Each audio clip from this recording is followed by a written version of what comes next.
আমরা আজকে তায়াম্মুম বাস্তবে করে দেখাবো, শিখবো। ঠিক আছে, বুঝতে পারছো? বলো, তায়াম্মুমে 3 ফরজ। নিয়ত করা, পাক মাটিতে হাত রাখিয়া,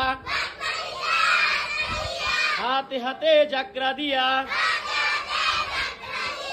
সমস্ত মুখ একবার মাসে করা, আবারও পাক মাটিতে হাত রাখিয়া,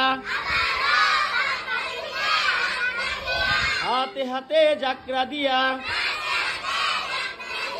দোনো হাতের কনুই সহ একবার মাসে করা।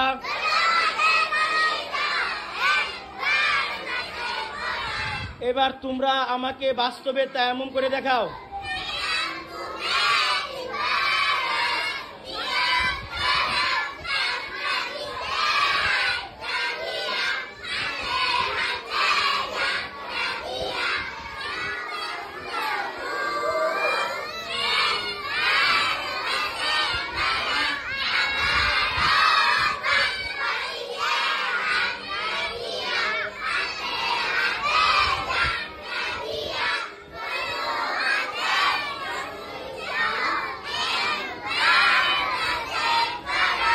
মাশাআল্লাহ, অনেক সুন্দর হয়েছে। আজকে থেকে পারবা তো?